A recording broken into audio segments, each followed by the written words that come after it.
Oregon should expect to make the college football playoff in 2024, especially with Jeffrey Bassa back at linebacker. Here we go. You are Locked On Ducks, your daily podcast on the Oregon Ducks, part of the Locked On Podcast Network, your team every day.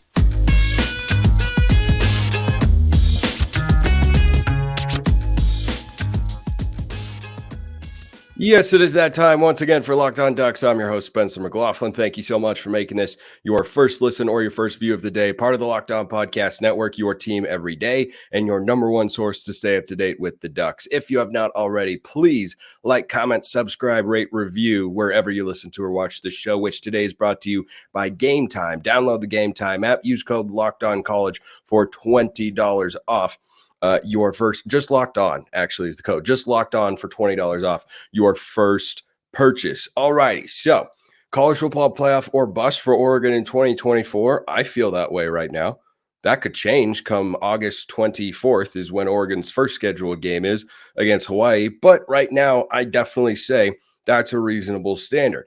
That is aided by the fact that Jeffrey Bassa is going to return for his fourth and final year of college football with the Ducks. He was a four-star recruit as a safety in the 2021 class, the best recruiting class in program history. It was this year's class. It was that year's class. Those are the best two, no matter which way you slice it. But he was one of the players that played early, played often, and continued to stay with Oregon amidst the coaching change and continued to get better. Jackson Powers Johnson was one of those guys. I think Marcus Harper was one of those guys. You look at Troy Franklin, he was one of those guys. And Jeffrey Bassa, Oregon's leader on defense, more on him in a moment. But as it pertains to the playoff, in a world in which you have a 12-team college football playoff, which fundamentally as a college football fan, I'm not a fan of, though I like it more in the era of mega conferences with the Big Ten and the SEC. Oregon has a challenging schedule next year. That is unquestionable. You've got Washington at home the last week of the regular season for rivalry week. You never know what can happen in the Civil War with Oregon State, though I feel good about the Ducks' chances. Oregon State's roster is not going to be even as good as it was this year, frankly, and Oregon didn't have too much trouble. But again, in Corvallis, a lot of crazy things can happen. They host Ohio State and go to Michigan and go to Wisconsin. Those are some tough football games. With Oregon's talent level that Dan Lanning has assembled last year via high school in the portal, this year via high school in the portal, and the fact that Dylan Gabriel's coming in, Will Stein will be back as offensive coordinator, and you've got a bunch of quality returning pieces as well, like Jeffrey Bassa. I think it's fully within the realm of realism for Oregon fans to look at next season and say, boy, that should probably be another 10-win regular season. And I agree. And coming into this year, I thought Oregon would go 10-2 in the Pac-12. I predicted them to go 11-1 as the season went on because Cam Rising didn't play. I thought Oregon would win fairly comfortably in that game. They did. And I think that next year, 11-1, that's probably not going to happen when you have at Michigan, hosting Ohio State, hosting Washington. Tough to only lose one of those games and not stumble anywhere else, like at Oregon State or at Wisconsin, which I think are probably a similar caliber of game to play. Tough environment, solid team, but not quite a tier one program there. So I think that for the Ducks, going 10-2 would be a successful season. And in the Big Ten, if you go 10-2, you've got at least one win over Ohio State, Michigan, or Washington, preferably the Huskies, but any of those are going to be a high-quality win. I think with the rest of Oregon's schedule, you'd probably look at it and go, yeah, they'll travel to UCLA, Michigan State, year one under Jonathan Smith, probably won't be too much, though. Aiden Childs will be their starting quarterback. He'd be pretty good. I'm getting excited just a little bit at the prospect of Oregon playing football games again, which is a long ways away. It's a long ways. It's about 8 months away, but we will get there together. However, I think that going 10-2 in the Big Ten with that schedule, when you've got both of Ohio State and Michigan on the schedule, hard to see how that doesn't get an at-large berth. Because the way the college football playoff, I don't know if they formally voted to restructure it, but they have to because logic. Although logic doesn't always prevail. I think it will in this instance, though. Originally, the 12-team playoff was the sixth highest ranked highest ranked conference champions, plus 6 at-large spots. When the Pac-12 dissolves, there was a report that was going to be voted on to go to 5 highest ranked conference champions and 7 at-large berths. Oregon going 10-2 would be akin to what Penn State did this year, which is also going 10-2, and Penn State was ranked inside the top 12. And I think that would get Oregon an at-large spot. So given where Oregon's at, where I expect the coaching staff to be, where the roster is, and we don't know what everything is going to look like between now and then, hence why you should subscribe to the show. I think that is absolutely going to be the barometer for success, because that's the way that Dan Lanning recruits. That's the way we expect Oregon to perform. That's the way they're capable of performing as a program. That's the way Dan Lanning is paid as a head coach, is to be in that conversation and to get there. I think Oregon will have a pretty good shot next year. It depends on what other people do as well. I mean, Oregon could go 9-3, not make it, and you look and go, it was a field goal away from Atticus Sappington or Grant Metters or somebody like that, you know, whoever's kicking for the Ducks at that point in time. Context always matters, but big picture right now, the way I'm feeling off a 12-win season, bringing in a veteran quarterback, having a lot of returning talent, yeah, I think going to the playoff is a pretty reasonable standard for Oregon fans to have their minds right now. That standard is elevated when you have Jeffrey Bossa at middle linebacker. So he's someone who was recruited as a safety, switched to outside linebacker, and in 2022, according to both PFF and the eye test for a lot of Oregon fans and people who watch and cover the games, Jeffrey Bossa struggled. It was not his best season. 2023 was his best season. And I think that he earned the recognition that he got, which was second team all Pac-12. And this is a guy who was making impact plays every single week. I think PFF said he was the highest graded linebacker for a game during bowl season. He is kind of the heart and soul of the defense now. With Brandon Dorlus gone, I think Bossa returning is even more important. You have to replace as best you can Dorlus's production on the interior of the defensive line. But Jeffrey Bossa at linebacker is the number one linebacker for the Ducks, more so than Justin Jacobs, more than Jamal Hill, who made the switch this year, and I thought did a really nice job and made some impact plays. Jamal Hill forced his Oregon career is done, by the way, and shout out to Jamal if he's listening to or watching the show. Had a fantastic Oregon career. He also went safety to linebacker, but Bossa is, you know, in a 4-2-5, you don't have a Mike linebacker because you don't have a middle linebacker, since there's, you know, just the two. You have a, you know, Mike and a money, whatever you want to call it. It's not a traditional middle linebacker in the 4-3, but Bossa is the guy who's the signal caller on defense. And I think that he's very much a tone setter. He's very much a leader, and he's the guy who gets the calls out and makes sure everyone is on the same page. And Oregon's defense, make no mistake about it, was fantastic this year. And that was thanks in large part to bringing guys like Jordan Birch along the defensive line. The freshman who popped, I think, made a big impact there as well. Getting Popo Aumavae back, that was certainly helpful. But Jeffrey Boss's increased production and just better overall play was a significant part of the defense taking a step forward. Because last year, Noah Sewell also had a second team all Pac-12 season, but outside of that, didn't feel like the linebackers were doing a ton, and it wasn't Sewell's best year. He just set a really, really high standard because he'd had some outstanding seasons with the Ducks. But I think that for Bossa, the improvement he made, the work he put in the offseason to change his body to be more of a linebacker rather than a hybrid safety, I think that paid off in a big way. He had an awesome year. He's really important to the Ducks defense. I got excited seeing that announcement go out that he's coming back, because we weren't sure. We're still waiting on Tez Johnson. We're still waiting on Terrence Ferguson, but and Jordan Birch potentially as well. I suspect at least 2, if not all 3 of those guys come back. That's my gut feeling right now. No inside info there, just gut feeling. But I wasn't sure on Jeffrey Bossa. Felt like he'd come back. He did, and I think that is great news for the Ducks and where they're going to sit defensively. They've got their signal caller and really, like I said, the soul of their defense going into next year. So that is fantastic. Should Oregon go after Dorian Singer in the transfer portal? What a fascinating question that is. Here's a question that you can answer really easily. Have you checked out Game Time? Okay, if the answer is no, here's why you should. When you're buying tickets to your next big event, you shouldn't have to worry. With Game Time, you don't have to worry because it's the fast and easy way to buy tickets for all the sports, music, comedy, and theater events near you. I'm not that far from Las Vegas.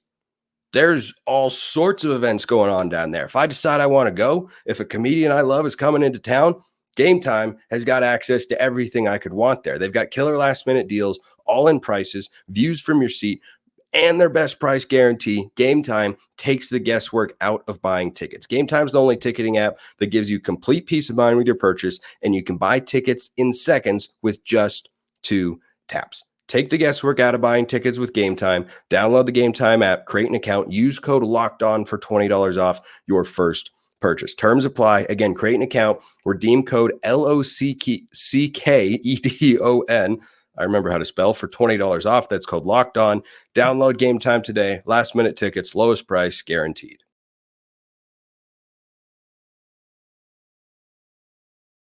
I had one of you comment on YouTube the other day that you were concerned I had not taken a second segment sip because it had not appeared in some capacity on the show. Just because you don't see it doesn't mean it isn't there.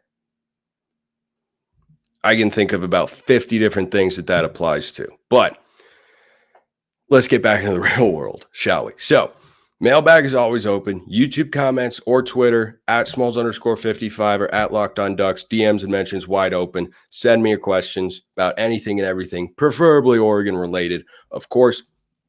And if you want priority access to the mailbag and you want to become a Locked On Ducks insider, go join the Locked On Ducks SUBTEXT community. Link in the description below wherever you're listening to or watching this show.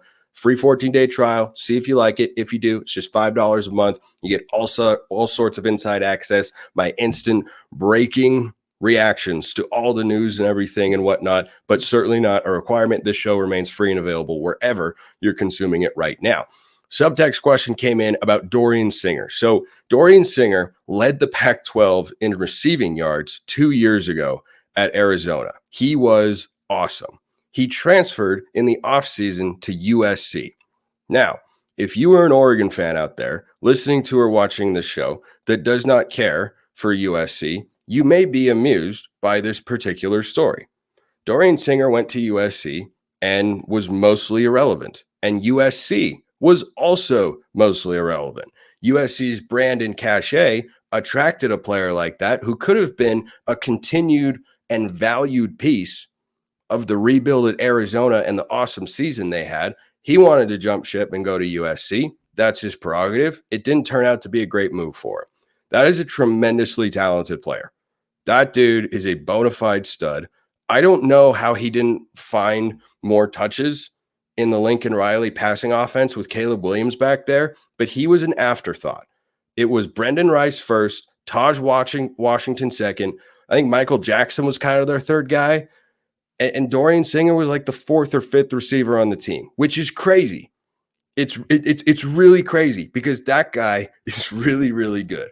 So, question came in from one of you in the subtext about whether Oregon should go after him. I'm not going to sit here and say I am opposed because that is a proven player. And when I look at Oregon's receiver room next year, if Tez Johnson returns, I've got 3 proven players, and it's a good, solid receiving core. Trayshawn Holden, Tez Johnson, Gary Bryant Jr. Of that bunch, I think Tez Johnson would be the only one I think could be an all-conference caliber guy. Dorian Singer, we know, can be an all-conference caliber guy. And it's not that Gary Bryant and Trayshawn Holden couldn't pop and have that sort of year. I think they're just really rock-solid receivers, but not necessarily at a Troy Franklin or, going back to Arizona, a Dorian Singer sort of level. So I'm not opposed. I'm also not on the front lines clamoring for the Ducks to go get this guy. Why? Because I think they do have really good talent at receiver. I like Gary Bryant. I like Trayshawn Holden. I like Holden especially. I think that's a guy who's got a bunch more potential. I liken him to Jordan James from 2022 to 2023. In 2022, Jordan James had a defined role with the Ducks, and he was really good at it. But there was another gear. Trayshawn Holden this year had a defined role with the Ducks. He didn't do a ton of downfield stuff, but he caught a lot of passes around the line of scrimmage, great yards after the catch guy, good blocker, big physical frame. Can he do more? Yes, he can, and he showed glimpses of it this year.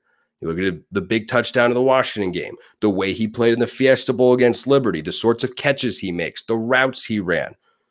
He looks like a not quite as explosive or fluid, but little bit bigger bodied Troy Franklin. And by the way, it didn't look like a huge step down. If you go look at the touchdown he caught, I thought the sideline catch was great, DB in his face, and he goes up, gets foot down. The touchdown he caught, he puts a nasty wiggle move on the defensive back of the top of the route. So I like Trayshawn Holden. I like Gary Bryant. I like Tez Johnson, known proven commodities. If you are supplementing those guys that you know what you're going to get and you know what you can get with Kyler Casper and Jurion Dickey, unproven commodities with massive upside and potential, I'm good with that receiver room. This is not, Oregon is not, Washington or 2019 LSU or Ohio State over the years. They're not trying to throw the ball 40 to 50 times a game. You don't need to have, though you always welcome, 2 to 3 NFL wide receivers on the edge. You need to have good receivers. You don't need to have, Troy Franklin is great, of course, and you need to have that number one kind of go-to guy. But Oregon's rushing attack is going to continue to be a part of the fold. And I think if those are your 5 receivers next year, see where Jeremiah McLaughlin maybe fits on the depth chart? I'm good with that. So I don't think it's a need. I think it'd be a welcome addition, but I don't think it's a need. That's where I stand on Dorian Singer. Back into the mailbag here. This question from Bud. On offense, both the Ducks and Huskies lose key players at quarterback and receiver. What are your thoughts on who will be better positioned for the Big Ten next year at those two positions? Great question. Great question. So I like Dylan Gabriel. I think he's a step down from Bo Nix. Not a big one. I think Will Rogers, as a player from what I've seen, is a step down from Michael Penix, more so than Nix to Gabriel. However, I have not seen him in Kalen DeBoer and Ryan Grubb's system, head coach and offensive coordinator for Washington. And Michael Penix at Indiana did some really good things. He was not the same guy as what he's been in Washington the last couple of years. So I think of the quarterback position, from what I've seen, I go Gabriel over Rodgers, but system could elevate Rodgers to be on Gabriel's level. I think that's a wash. Receiver, I know that Washington is going to have Jeremiah Hunter from Cal. He's a good player. I think he's like a half step above Trayshawn Holden, and frankly, only because Holden hasn't ever been a number one receiver. Jeremiah Hunter at Cal the last couple of years, good football player. Good football player, good receiver. He is perfect for what they do. Downfield, 50-50 guy, physical, contested catches. Jeremiah Hunter's really good. I don't know if Jeremy Bernard is back. He's a good receiver, though. But Oregon, I think, is going to be closer to their receiver level this year going into next year than Washington will be, because you can't get much higher than Washington's receiving level in 2023. Like, the only comparable rooms that I can remember recently, some of the Alabama rooms, 2019 LSU, some of the Ohio State rooms when they had, Garrett Wilson, Jackson Smith and Jigba, and Chris Olave. That's the level that those guys are on. They won't be at that level next year. Will they still be good? Yes. But it'll be a step down. I think Washington will have a bigger step down in receivers. And I think that quarterback remains to be seen how it'll fit in the system. Though in theory, I think it's a pretty good fit. But that's where I stand. Great. That's a great question. Great question. There are more great questions that I have to get to on today's show. And I have another great question for all of you. Have you checked out FanDuel yet? If you haven't, now's the time. The NFL regular season's wrapping up, but there's still time to get in on the action with FanDuel. That's America's number one sportsbook. Not number two, number one. Right now, new customers get $150 in bonus bets, guaranteed. Just going to let that sit there for a moment. When you place a $5 bet. Yeah, you don't even have to win or lose. $5 bet turns into $150 in bonus bets. It is that simple, folks. The app is super easy to use. It's got a great interface, and there's so many different ways to bet, like live save game parlays, find bets in the new Explore tab, make a parlay in the Parlay Hub, the best way to find popular parlays, and so much more. So what are you waiting for? Go check it out. Go to FanDuel.com/lockedon and make your first bet a layup. That's FanDuel.com/lockedon. FanDuel, official partner of the NFL. I do just want to clarify my answer to Bud's question there about Washington. I think that quarterback for Washington, bigger step down, but I could also see it being an equivalent step down from what they had this year, which is not a knock on Dylan Gabriel and Will Rogers, because I just don't expect them to be Heisman finalists, both of them next year. That's a high bar. Or as Andy Samberg, as Nicolas Cage on SNL would say, as in the Get in the Cage segment, that's high praise. That is high praise. And they both deserved it this year, as we are all well aware. But I think Washington's receivers, of those four groups, Oregon quarterback, Oregon receivers, Washington quarterback, Washington receivers, Washington receivers will take the biggest step down of any of those groups. Though Oregon's can't be as good without Troy Franklin, there's still the next three guys. Washington will lose their top three guys. But Jeremiah Hunter, as I said, is good. So great question there. This one also came in from SUBTEXT. Lots of SUBTEXT questions lately. I love it. You get priority over there. That's the way it works.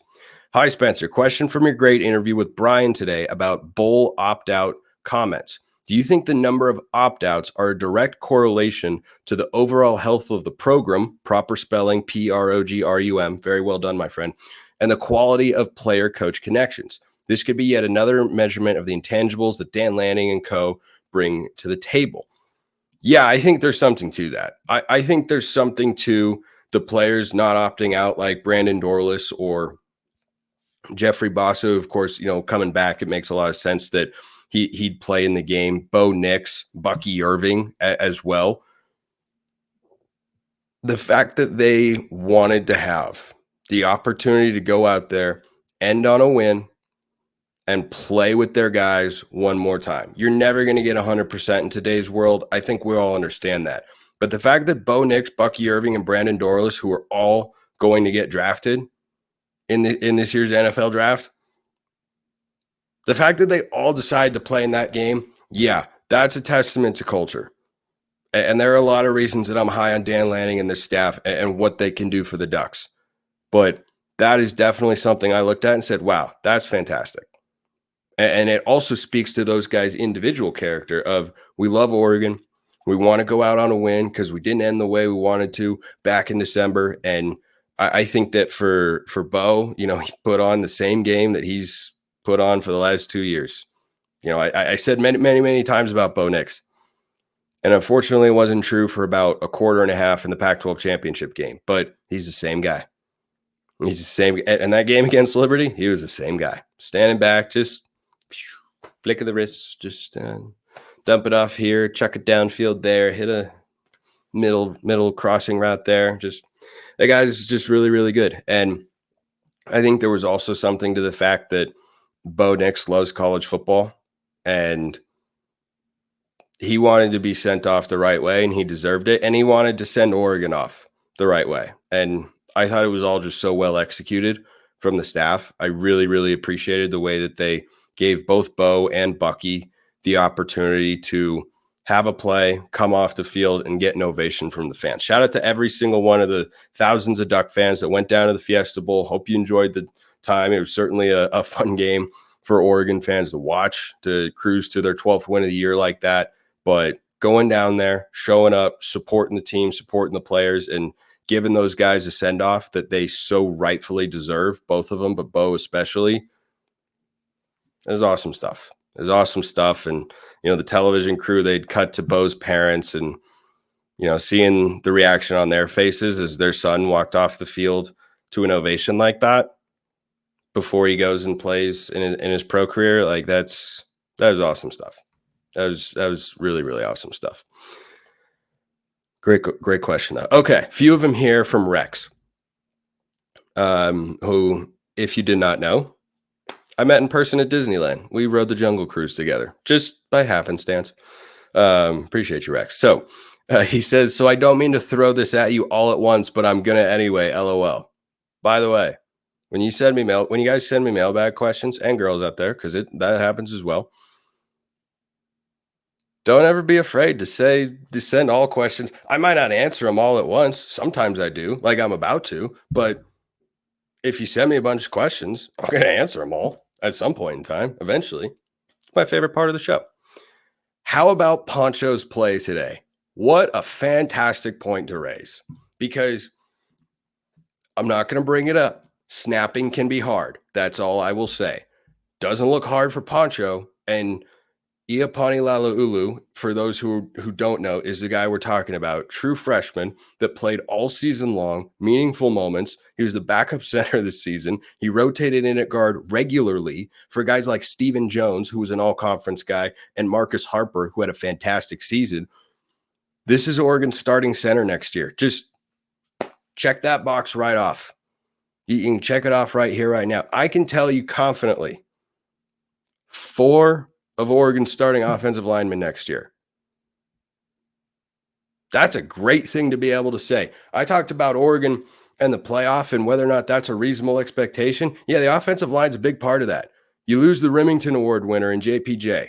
Yep, that's a loss. No doubt about it. Dude is awesome. Maybe the best Duck center we've ever seen. Only guy to ever win the award for the best center in college football. Stephen Jones, 6th-year player. Tough to replace that guy. Really good. Grades well on PFF, all-conference player, absolute stud. But you know who else was a stud? Alex Forsyth. And you know who made some starts or got significant snaps at guard the year that Forsyth, or the last year of Alex Forsyth at center? And then after learning from said stud center, just slid over and started snapping the ball to begin every play? Jackson Powers Johnson. I'm not predicting that Poncho is going to win the Rimington Award next year. I'm just saying Alik Terry knows what he's doing. And Oregon's got their starting center for the next 2 years. He's a true freshman this year. So he's got at least 2 more years. I don't know how you're going to beat that guy. He's not going to get worse. He's not going to get worse as a player. He's only going to get better. He's already quite good. So, yeah, love the shout out to Poncho there. Rex also says, sir, you need to take the time to pat yourself on the back. 477 shows and over 1 million in views. Heck of a feat in 1 year. I didn't know. I got to be honest. When I put this set of questions in the mailbag, I forgot that was one of the things you said. Over in 1 year. I've actually been hosting the show for over 2 years now. But it hasn't been on YouTube the entire time. That was like February or March 2022, I think is when we made that shift here at the network. But I love that you took the time to find that data. Like that's awesome. Thank you. And by the way, thank you to all of you who listen to or watch this show regularly, or if you're doing it for the first time. Thank you. Because without all of you, this show is just me talking into a mic and doing it for fun. And I'd send it to my friends and family and they'd say, oh yeah, that's nice and cool. And that's, by the way, what I did all throughout college. And so getting to do it with people like you is one of my legitimately one of my favorite things in the world, especially with Duck fans, man. You guys are the best. 2, are you going to continue hosting Locked On Pac-12? Stay tuned. There is a plan. I am not going to reveal the plan. I'll just say there's a plan. Last one, I promise. Can you get to the bottom of Sniffgate? What is Penix using in that equipment carrier? I have no idea. I don't know if there's like a phone in there that he's talking to Ryan Grubb on or what's going on, but whatever he's doing, it works. That guy's really good. That guy's really good. It sucks to say because he plays for Washington, and I think they're going to win the national championship on Monday. But that guy's really good. And sometimes, as much as you want to beat your opponent, every now and then you got to tip your cap. Phil had to do it to Tiger for a long time. And for a long time, Oregon's been Tiger in this matchup, and Washington's been Phil. But right now, we're Phil and they're Tiger. And we'll see if they're able to climb the mountaintop and win the national championship on Monday. I don't know how Michigan's offense keeps up. Might talk about that a little bit more as the shows get closer to the date. But love the questions as always. Keep them coming, everybody. Appreciate everyone listening. I'll see you next time. Have a wonderful rest of your day. And as always, go Ducks.